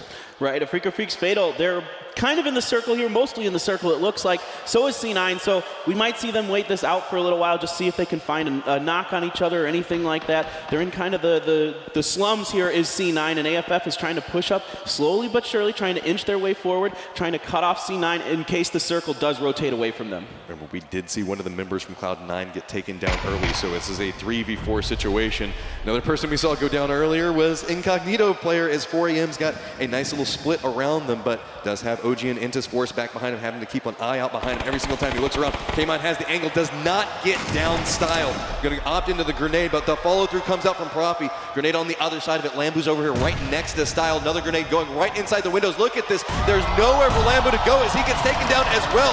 That's a nice follow-up coming out from Cloud9. Shadow and Inin on a different angle for this, but no support came out from them, so it is now turned into a 2v3 situation. An absolute disaster of a push so far here for Afrika Freaks Fatal. Style completely caught off guard there. He was cooking a grenade when he got shot. Oh, that grenade just bounces off the lip of that door, not quite doing anything. Profi here taking a little bit of damage. Lambu still knocked. He's trying to go in for the flush here as Profi. He will try it around the corner. Oh, he doesn't do it. He's looking for Shadow now. Windstrike is actually on a high ground position about 500 meters away from this, taking a couple of shots down inside of this fight, and that's what tagged up one of the Cloud9 players a second ago. AFF now realize that they're in a little bit of a risky position, and Beast is going to have to come over here and get rezzed. No real too scary position coming out from Team Liquid as they do manage to get in that spot. Ronan finally does go down. He managed to survive for quite a while and really annoy 4AM, but look at this. It's going to be Ninjas in Pajamas taking some shots, and look, we also have OP Rangers taking some shots at Shoot to Kill as Uncivil's just trying to survive. Gets knocked down on a side angle from that, and that's one of the members from Shoot to Kill going down, and I don't believe he's going to get rezzed. Yeah, Shoot to Kill here way out in the open. There is virtually no cover. They're going to go for this. They really feel like they can do this. Adam took quite a bit of damage. GG98 here. He starts peppering shots in there. He could get a knock or a kill, but he's opting to back off a little bit. I got to say, that is a ballsy play coming out from them as they're trying to make their push over and going to go back over for the res onto it. Naturally, every single time 17 manages to get a kill, audience tends to like it back behind us. So you can see God, he gets the line of sight onto Insight, takes him down. Nice shots coming out from them and making their way up to what is about to be 3 kills. Absolutely, Insight there. He is done. He is one of the members of Incognito going down here forever, and the other members of 4AM doing a great job managing that position. They will be able to make it into the circle safely here. 17 Gaming in front of them, though. You can see them battling with Envy here up on the eastern edge of the circle. Nice shots coming out from Shox there. Going to rip up a little bit of the Envy players, but they're playing around a lot of smoke. Envy's having to use a lot of utility at this stage. Shoot to Kill still just trying to make headway towards the safe zone. Uncivil, I believe, is the last member alive on that angle, but look at how many people are stacked up here. Nice grenades coming out, nice shots as well. You're going to see Envy getting some retaliation shots back over towards the 17 Gaming members. Grenade's going to roll back over here, take down one of the members from Shoot to Kill. I wouldn't be surprised. There we go. And now you can see Shox just caught out in the middle of nowhere as it's Windstrike getting some beautiful shots onto him. Windstrike doing a good job there, getting a kill onto 17 Gaming. 17 Gaming with only one member still standing. It is just Monkey King. Envy is pushed up against this wall, but they are 3 members strong. Going for the res. Oh, Ibiza fighting with Tempo Storm here, doing some nice shots, getting some nice rips here. That's 2 knocks for Ibiza. Ibiza is just holding that angle. It's just Zampa back in the back, and they're going for flushes onto the members in front of him. Zampa now knows he's in a lot of trouble, just trying to disengage from the fight, trying to play around the outside of it. 17 Gaming gets eliminated by a ton of third parties that are happening around that angle. Now can we see Zampa make it away? Looks like he's just playing the low ground position. NIP looking at the last member of Shoot to Kill. Uncivil somehow still alive, trying to find an angle, but guess where where he's running right into the waiting arms of Team Liquid. He's just trying to find some type of bridge. Right as he crests it, it's going to be Jeems in front of him. He just jumps out. I think that Jeems stopped for a second trying to figure out how many people might be inside of it, but Uncivil, man, you are in a bad spot. Maybe the rolling vehicle might distract. No, it's not, and there you go. Shoot to Kill goes out in 14th place. Shoot to Kill with 2 points during that round, so not able to recreate their success on Miramar. Here we go, 4AM once again pushing up onto Envy, getting some nice shots, but Interrogate and Venerated are returning the favor onto ZG. Envy is just holding the line right now. They are stuck between team upon team and a rock back behind him. Nice grenade coming out from Godby. He's going to get the down onto Venerated. Sure, they've got the cover back behind him, but whenever these grenades start raining down, there's just not a lot of places to run. Retaliation grenades coming out the other side of it. Godby gets his meds up. ZGG trying to go for a little bit of a flank position. There's just the two of them walking right up into Envy as Envy's going back for the res. And Tixu once again comes in and gets a knock and a kill onto 4AM. Another team trying to push through there. Oh, that grenade could be real good, and it does get Venerated there. That is the second knock onto him. He will go down quite quickly as another grenade takes him very low. Envy has the numbers advantage, but I don't know if they know it. They're playing this so passively, and it's just allowing 4AM to walk up behind them and just keep murdering player after player. Envy doesn't have the angle around the other side of it. Windstrike not in the position to provide any form of assistance from the top of this. You can see ZGG just takes a look over at Moody and goes down as well. Now is just Pat Caps. These two members of 4AM have just been walking through Envy. Pat's trying to get something off of this angle, and the shots come through. Finally, Pat Caps gets one of them. Looks back over towards Godby. Can he connect with it? Godby's on near on no life, but no! It's going to be 4AM that takes him down. Will Tixu allow this res to come? It looks like he's more interested in covering his team's flank, and you can hear the Chinese fans going absolutely wild for 4AM. Here's our new circle. We've got Airwolves 1 right in the middle of it, but look, Windstrike is not gonna let them sit there safe. Yeah, Tixu doing a great job maintaining that high ground position, getting a lot of knocks and kills, doing a lot of damage. VSG still 4 members strong on the southern edge of the circle. They're gonna have to make their way up this hill, and there's a lot of teams that are going to be trying to do something similar. Here you see a grenade coming out from the surviving members of Freak of Freaks Fatal. C9 here right in the middle of these smokes. That one might be good on a K-Mind. Does manage to connect, so Shadow does get the down onto K-Mine. That's going to stall them just a bit. NN's holding a very far angle back behind it, but all these shots are starting to draw Armory Gaming's attention. You can see that Windstrike's still trying to get into a little bit of a reposition over here as Cloud9's looking back. They really can't move too far forward. It's a Freak of Freaks Fatal just back behind them. These guys have been skirmishing for quite a while.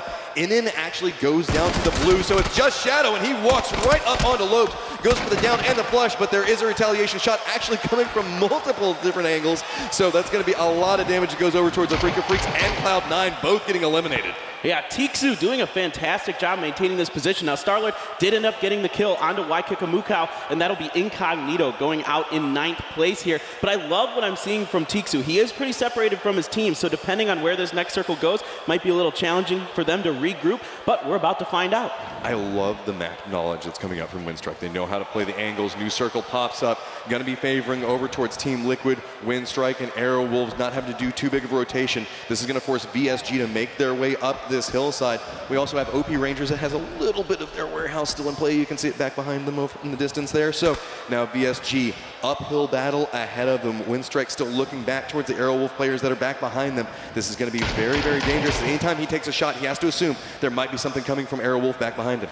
Yeah, absolutely. Airwolves, this has been their MO so far in the grand finals. They want to get center circle. They will aggressively push it. We saw them brutalize OP Gaming Rangers in one of the games on Miramar where they just drove right up to their compound, took out most of their members. There's a Groza there for somebody who wants it, but it's pretty far away from where most of these teams are making rotations. Maybe that one will come into play. We'll see. Jorski has a nice angle onto that, so I would be willing to bet anybody that decides to go for it isn't going to be walking away with that Groza for too long. So Tixu, you can see that separation coming out from Windstrike does have that little position that he's playing. Depending on how 4AM circle around, we might see him get into a little bit of action with them, but I believe that they're going around to the north on a different angle for it. It's really just about Jorski holding this angle back down towards Starlord. So Tempo Storm gets eliminated in 8th place as Zampa does go down to the blue. Yeah, the covering fire coming out from VSG, but a nice grenade comes coming from a member of Winstrike to back Star-Lord off. VSG trying to make their way into the circle. They're still mostly outside of it. They need to get up on the bottom side of this hill below Winstrike. Winstrike doing everything they can to keep VSG from coming up there. More and more grenades coming down, smokes coming out from VSG. But look at this, with the fight that's going on with Team Liquid as they've been taking their shots over towards the OP Rangers, Armory Gaming has just been sneaking up right back behind Team Liquid. Team Liquid's playing along the rocks. You can see Mental had to jump out, had to play around that burnt out vehicle right as soon as it exploded. But does Armory Gaming decide to make that push or not? It could be a huge influencer in this round. Yeah, you can see all eyes from AG are on to Team Liquid. They know they're there. They heard the shots. Duckman's up in front trying to get the information for his team. Ibiza and the other members of Team Liquid now aware of this push from AG, so we might have a 4v3 skirmish coming up.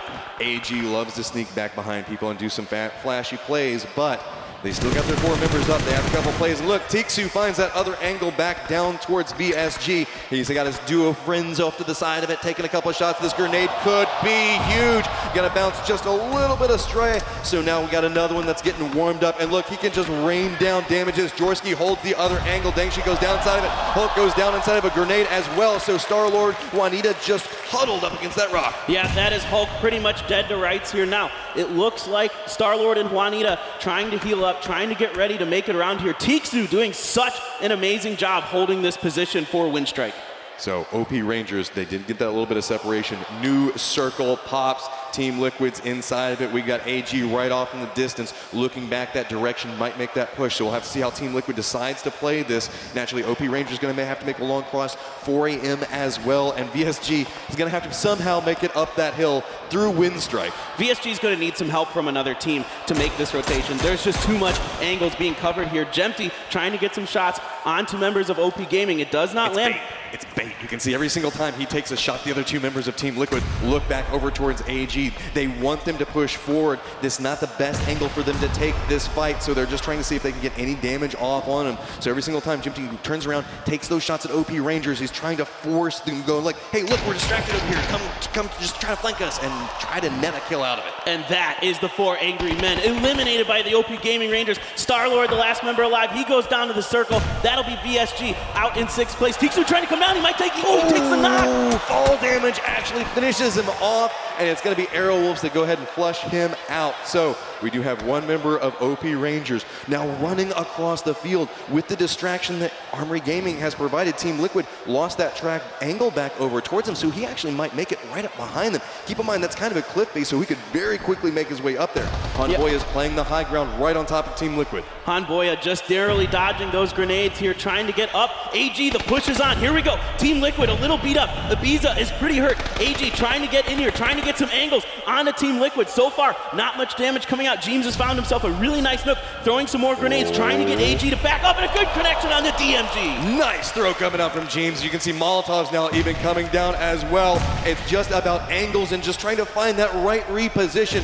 Duckman's looking right over into Ibiza's face. There's just a little bit of a decline right over in front of him. They're just taking peek shots back and forth, but Duckman's finally connects with it. Now it's just on a Jimty on one side of this. They also have James on the other side. So now the OP Rangers were coming up back behind this. That forced James to look back the other way as well as Jimty. Now there's just Mental back behind this. Grenades are going to roll back down that hillside and not connect. Where's Mental going to go? You can see Jimty's having to separate out away. James now having to hold back a whole team by himself. Winstrike hears this now, moving back behind Armory Gaming as well. Oh no, Jempty here. He might be coming around the flank of OP Gaming Rangers. You can see it. He knows they're going for the res. Jempty might be able to wipe the Rangers out here. He's looking across. He does see it, and it will be. Oh my God! What a turn by Mental. Mental shows up big, but now James is going for it. He knows he has to walk back down that angle, and he cannot get the shots as it's going to be Duckmans that takes him down. Winstrike having to go for a reposition, actually gets eliminated inside of the other push coming up for Armory Gaming. So now this is really just a 3-way fight. We've got Armory Gaming. They have been spoiling so many games. Can they get themselves a victory? Remember, there's only the top 3 regions. The top 3 regions get another invite to the next international event, and there is a good chance that Armory Gaming, if they pull off a big win here, could get a slot for the region. I mean, they're already in the top 3, I believe. They are having one heck of a Miramar for themselves in the grand finals, and now we finally get to see them as a 4 4-man in a late game situation. Can they close this out? They are looking so strong right now, Matrim. We've seen each one of them perform some massively crazy play towards the end game, but now they have all 4 members up. OP Rangers right over in front of them. They've got Arrow Wolf hunkered down inside of those buildings in the middle of the circle. OP Rangers, do they have the angle for it? Duckman takes a lot of damage, makes his way back up the hill, and here we go. It's the push coming out from Armory Gaming. They get the one down, but it's going to be retaliation down on the other side of it. OP Gaming Rangers are eliminated. Arrow Wolf now here's this, starting to try to capitalize on the other side of it. You can see RDK taking the shots as well as Icky. Duckman's going for one of his repositions. We know this guy is perfectly fine, running up and forward by himself. We're going to have to see, though we do have a little bit of a res coming out. DMG's going for it off the side. General also making his way down forward. What's Arrow Wolf got? Yeah, Arrow Wolves really wanted to find a moment there where they could capitalize on that knock onto Armory Gaming. Wow, that grenade just missing there, but they weren't able to quite find the right opportunity here. There's quite a bit of open space in between them and Armory Gaming, so it might just be better for them to play the center circle, play defense, and hold these compounds. Look at Duckman's, though. He is just creeping up on that other angle. RDK and Icky keep looking over to where General is at. They're assuming that's where the push is going to be coming from. They abandon the res onto Hanboy as he's just kind of crawling forward through the smokes. So it's all about that center point. Right now, we do have Arrow Wolves right on top of it. So it's going to have to be Armory Gaming pushing over towards these buildings, trying to breach their way through. Icky's just trying to find the angle that may pay off for it, but Duckman's, see, he knows everybody else from Arrow Wolves looking on that other angle. He just keeps sneaking further and forward. Did RDK see him yet or not? I don't believe so. I think he saw him that time. We'll see. Duckman's pretty sure he feels like he got found out there. So RDK here looking over that way now. You can see he's kind of bouncing around from direction to direction on the map. Duckman's does have a Molotov. He could try to throw it into that window, but so far they're playing it very, very cautiously. AG really wants this win. I don't think that Icky has a good line of sight from his building over towards where we see DMG and General repositioning. They just creep forward. You can see a little bit of information gets fed from one of these flanks, goes over to the other one, then they creep forward, just trying to find another sight line back over. RDK prepping up the grenade, and there you go. Duckman spots him out, gets it down onto it. Now it's all just down to Icky, and it's going to be a follow-up, and look at that. Armory Gaming getting a round victory with 10 kills. Huge game for them. Now we see what they can do when they have all 4 members up at the end. They clutch it out. 10 kills for them, 4 for Duckman, 3 for Hanboya. These guys are really turning it on. Okay, we talked about it. Top 3 regions get an extra invite to the next international. This is about to get messy real fast. We had Korea that had a huge game yesterday. We've got North America shoot to kill. They went out pretty early inside of this game. Armory Gaming showing up really big. Team Liquid coming in 4th place, netting themselves 8 kills. This is going to be chaotic, and I love it. Yeah, absolutely. The Rangers did a great job weathering a bit of a disaster early on when they lost to Maria, and then not too long after that, DG98, Mental and Babo doing a great job. That turn Mental had onto, I believe it was Jeans from Team Liquid, or was it Gemty? I can't remember which, but that was a crazy snap. I mean, it bought him a little bit more space, but then that forced Team Liquid to go for that reposition, gave Armory Gaming a nice angle back over towards Team Liquid. That cleared up that side of the board for them, so Armory Gaming then just had to slow encroach over towards where Arrow Wolf was at. And Arrow Wolf, I gotta say, they were inside those buildings for a long time. Those buildings don't have good vision, and they could never get any information to really capitalize or make any form of play. So it was really just about the noose that AG hung around them and slowly snuck up on them. Yeah, Arrow Wolves able to get some kills, mostly off of picking off kills from other teams. I could see them oftentimes kill stealing, but hey, that's part of the game. This has been their MO so far in the grand finals. Like I was saying, they want to get center circle on Miramar. They dive for these compounds aggressively, and it pays off for them here with a 2nd place finish. Every single one of these rounds is absolutely huge. We only have 5 more left. So with this, we had Armory Gaming coming up first, Arrow Wolves in 2nd, OP Rangers coming up in 3rd, Team Liquid in 4th, and Windstrike in 5th. We're starting to see a lot of resurgence coming out of these EU teams on Miramar. Yeah, of course. Miramar's been a very good map for Team Liquid. They play this very, very well. SDK here, pretty silent. They only had a couple kills. They got caught in transition early on. They were coming into circles, running into a lot of teams on the edges of the circle. And normally we see them play pretty darn well on the edges, but this time it wasn't quite their game. Armory Gaming walking away with 20 points inside that round. That is going to be a huge mix-up onto the leaderboard, because remember, moving into this round, we saw OP Gaming Rangers had 64 points, and then back behind them them, and 4th place was Armory Gaming with 40 points. This is going to shoot them up the leaderboard and really start to close that gap. Yeah, well, let's find out what they think about this. We have an interview with Duckman. Freya, take it away. That is certainly right, guys. I am down here with Duckmans himself from Armory Gaming. So this is the first win for you guys of the grand final. Tell me, how does it feel? ครับตอนนี้ครับเป็นครั้งแรกที่ชนะ Chicken Dinner จะรู้สึกยังไงครับ ก็รู้สึกดีมากๆเลยครับโดยที่แบบมันเป็นการชนะที่เพื่อนทุกคนแบบคุยกันแล้วก็แบบปรับเปลี่ยนขึ้นมาคือแบบเป็นทีมมากตานี้คือแบบเป็นตาที่ภูมิใจมากที่สุดครับ It feels great because at this time that every team member communicate with each other and then they win the games. It feels good for them. Because you started off on a little bit of a slow form yesterday, but afterwards you just were gaining kill after kill. What were you focusing on coming into today's games? ก็จากที่เกมที่เมื่อวานเนี่ยนะครับผมทำได้ไม่ดีเท่าไหร่แต่มาวันนี้นะครับช่วงหลังเนี่ยมันได้ฆ่าเอาอะไรเงี้ยมันมีอะไรที่แบบโฟกัสเกี่ยวกับอะไรเพ่งเล็งเกี่ยวกับอะไรก็คือเรานำความผิดพลาดจากที่เราแข่งของเมื่อวานมาปรับเปลี่ยนแก้ไขมันเลยกลายเป็นว่าแบบเราไม่ได้ตั้งใจว่าเราจะเอาคิวเยอะแต่ว่าเราเป็นสายที่ใครยิงกันเราก็จะไปอยู่ที่จุดนั้นเพื่อเอาสเตลคิวอะไรอย่างเงี้ยมากกว่าครับthey have fixed their fall in the first few rounds and then they didn't intend to have a lot of kill. They just moved to the position that the other team is fighting so they can get still kill. Well, it seems to be working out very well for you. You managed to take down Team Liquid, but you also managed to neutralize OP Gaming Rangers, the #1 in the standings at the moment. Can you talk to me a bit about that fight? ที่เอาชนะทางทีม Liquid ไปแล้วก็ที่เอาชนะทาง OP Ranger ไปเนี่ยช่วยพูดถึงช่วงจังหวะนั้นได้ไหมครับผมถ้าในจังหวะนั้นคือเรารู้อยู่แล้วครับว่าใครอยู่ตรงไหนแบบไหนเราแค่รอจังหวะที่แบบว่าถ้าเกิดเขาตีกันหรือมีการที่เขาเกิดเสียขึ้นมาเราก็จะตีจุดนี้เพื่อเคลียร์ไปเพื่อแบบเราจะได้ง่ายต่อการที่เอาชนะครับคือเราอ่านเกมไว้ก่อนแล้ว so they know that everyone is where everyone is and then when they have the foul play or they attack each other they will take the opportunity to attack them to move ahead I mean, it's fair to say, Duckmans, you are the name on everyone's lips at the moment. What allows you to perform so dominantly in this roster? Sorry. What allows him to perform so dominantly when he's in this team? ทำไงถึงได้บอกว่าฟอร์มทีมอย่างนี้ขึ้นมาก็ใช้เวลาอยู่ด้วยกันครับผมแล้วก็คุยกันมากขึ้นเปิดอกเปิดใจคุยกันครับผมแล้วก็ฝึกซ้อมด้วยกันบ่อยๆครับ so they just stay together talk together and then it's form the French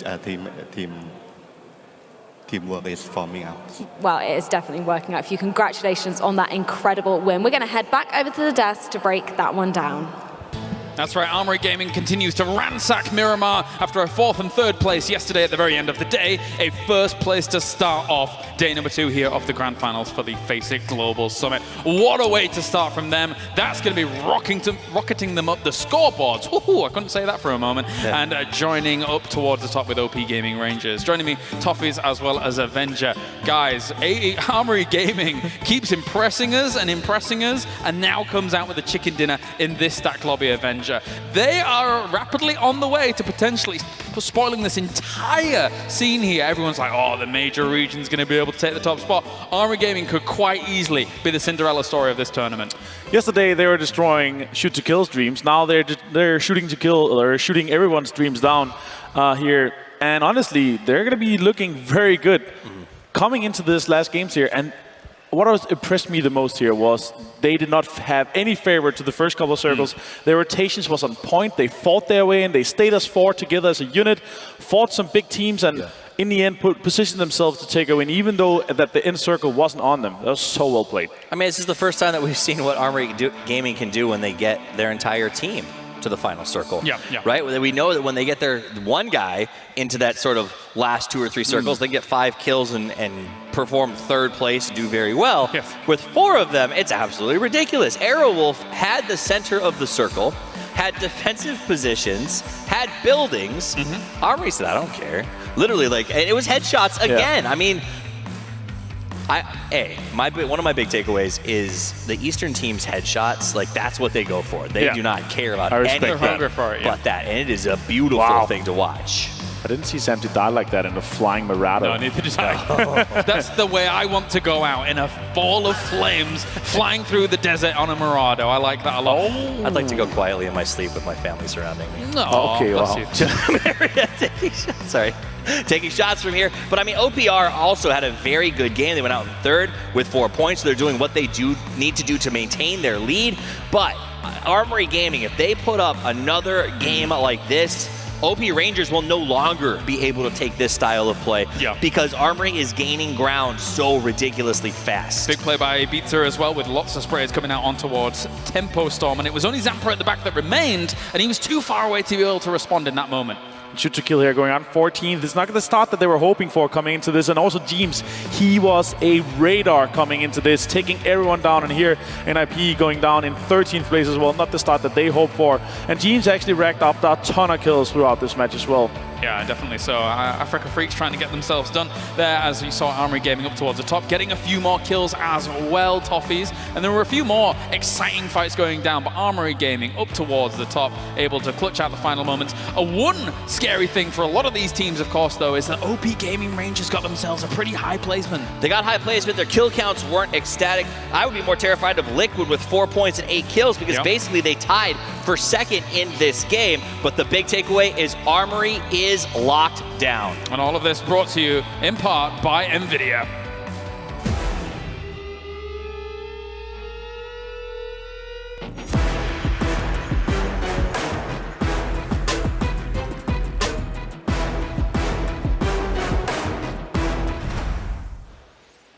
GeForce RTX joining us here as well. Very happy with my 2070 at home. It's a spicy one. And of course, we've got spicy games coming throughout the day as well here for the FACEIT Global Summit. Not less that one that we just saw here. And as I mentioned, Avenger, obviously, OP Gaming Rangers being able to get to the top 3 is very good for them. Wasn't the most ultimate performance from them there overall, but all they needed is just a little bit of extra points, get themselves that little bit extra lead up to the top, despite Armory Gaming being able to kind of close that gap. That's what they managed to do again and again. Get into a decent placement, get some kills, secure themselves a top 5, top 6, get some of these placement points, and also finish out with a few kills. We also saw them counter knock on Liquid. Liquid were actually standing 3 guys tall, and OP Game Rangers had a knock, and Mental just turned on Gemty, I believe it was, and completely annihilated him. And it just talks to the strength of this lineup here from OP Gaming Rangers. I mean, that was a sick flick. Like, that was insane. He was rezzing. He was looking in the opposite direction. I assume that he maybe had some help from his reser to say, hey, someone's coming or something like that. But it was instantaneous and just Gemty dropped like a rock. So you got to give a shout out to Mental. He has been playing wildly this entire tournament. Yeah, obviously the circles were heavy far west, and it really proposed an opposition for a lot of teams which had to rotate pretty far wide around to get into things Avenger. Can you break down some of the moments for us there in that game? We've got a very interesting tool here. So there's multiple things to it. You want to bring down here, right? Yeah, here we go. Okay, so everyone can see here. So I highlighted Armory Gaming into this, and they're actually coming in from the far away south down here, as you can see down here in the south. So they're looting in southwest of Los Leones to begin with, and this circle did not favor them. That's what I talked about before. Yes. Them coming into this, and I'm actually going to start playing here. So them coming into the circle like this, and on the western rotation, they saw this next circle, and they thought, okay, all the teams, because this is a northwestern circle, the majority of the teams, they're going to be coming in from the southwest. And we also saw that. We saw so many teams coming in here from the north. Tempo Storm was one of them. OP Gaming Rangers themselves were also one of them. We saw them out here, and they're actually coming in from all the way in the rotation here. Liquid came in from this rotation too. Let's continue here. Yeah. And Dogmans and the guys from Armory Gaming continued their kind of staying on the western side and staying together, stopping and scouting on the edges of the circle, and pushed even further. And we can speed it up a little bit here so we can see the circles a little bit faster. Let's turn it down here. And here you see, they come in on the western side, and this is really where it starts to look very good for them. They take this compound, take control of it, and the circle goes towards them, and where they continue to take a great position here. Let's continue a little bit here.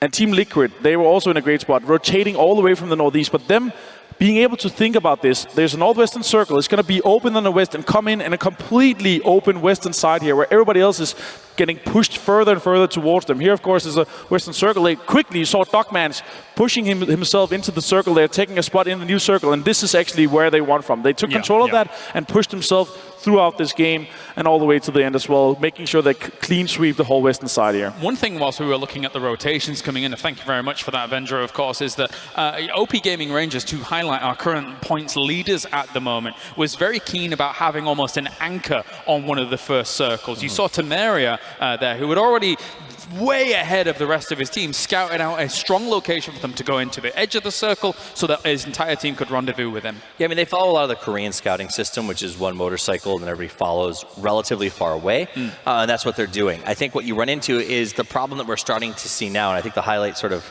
if you look closely, showed that how many teams were just crashing towards the middle of that circle. Oh, yeah. Armory won that because they made a little bit of a late rotation. The loot efficiency wasn't wonderful.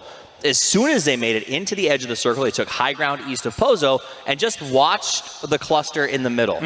When they saw an opening, they sent a scout on a motorcycle. He said, okay, yep, there's definitely nobody still camped here, and they brought the whole team in. So that's what you do, is you figure out when everyone else is playing one way, play another, and Armory is excelling at sort of that edge scout system. And it can be especially difficult in some of those final circles in that area where some of the terrain is so severe. So ultimately, if you get caught in a position where you don't want to be, you might have to jump off a cliff, which is very unfortunate. Let's take a look at the overall standings here, which is very important for the FACEIT Global Summit. As you can see, the lead of OP Gaming Rangers is dwindling somewhat. 75 points for them at the moment up towards the top. Still a sizable advantage.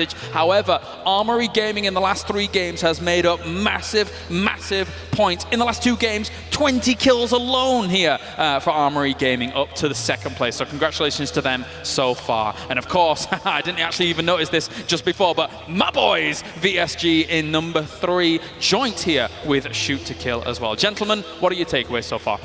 I think the big one for me is that Armory Gaming is all the way up in 2nd place now. They are in a position, I mean, to strike. When Thailand came to this, I did not expect them to be top 3, let alone win. Agreed. Dirt on my face, because they are now in a position where they can actually catch OP Gaming Rangers very easily and start to lock up a massive lead. I mean, they're 9 points ahead of their nearest rival at the moment. And I think that that is absolutely incredible for the fans as well as for to speak to the strength of growing regions. Yeah. I mean, the Southeast Asian region has always been a massive fan of PUBG. We see them in the qualifiers, and they're putting huge viewership. There's a lot of fans out there. I'm sad we haven't had as much fans here join them, because the atmosphere in here with 500 people cheering for these guys would have been insane. Well, we caught on the streams, and they've been cheering at home. Yes, I have a question quickly before we head down to an interview. Armory Gaming obviously had an amazing time on Miramar so far. However, Erangel, which we're going to get to at the end of the day here, 16th, 15th, 12th, not the best of times for Armory Gaming.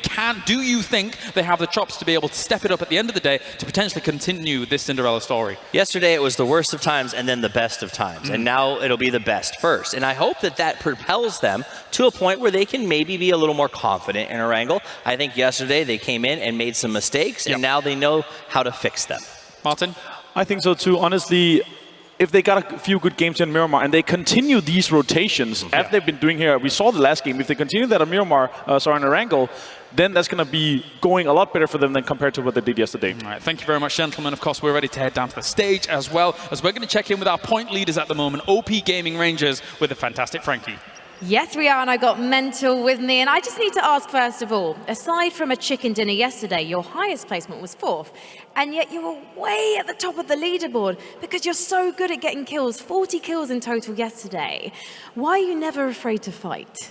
어저께 이제 우승 한 번밖에 안 하시고 나머지는 한 4등이 이제 제일 높은 등수였는데요. 어떻게 그렇게 키를 많이 유지하고 이렇게 싸우시는지?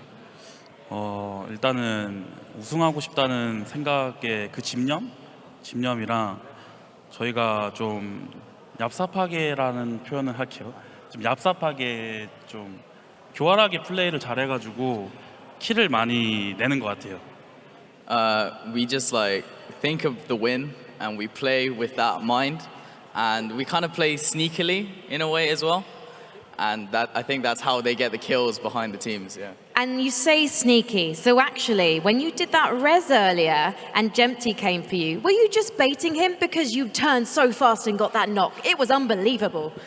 잼티가 이제 뒤에 오셨는데 어떻게 반응을 하셨는지 이게 기다리고 있었는지 아니면 일단은 팀원을 살리기 위해서 리빙을 하고 있었고 일단은 거기서 끝내기 너무 싫으니까 최대한 집중하고 있었는데 이제 사운드가 들리길래 대기 줌을 하고 있었어요. 근데 딱 알맞게 제가 대기 줌 한 곳에 그분이 나오시더라고요. So I was reviving a teammate and I didn't want to finish it there. So I was kind of on guard the entire time and then he happened to come over and I reacted as fast as I could. It was lightning fast. I really hope that we can actually time that and test that at the end of the show. Now, you are 13 points clear at the top of the leaderboard. How are you going to maintain this lead, Mental? 13점 위에 있는데 어떻게 이제 해야지 계속 그걸 유지할 수 있는지. 솔직히 요행을 바라진 않고 부담되지만 최대한 집중을 더 해가지고 순위권 유지해야죠. It's going to be pressuring, and they're just going to try and concentrate as they've been doing so far, and hopefully that will just secure them the win. Well, it looks like OP Gaming Rangers do have the winning formula, but can they maintain it? We will see after the break.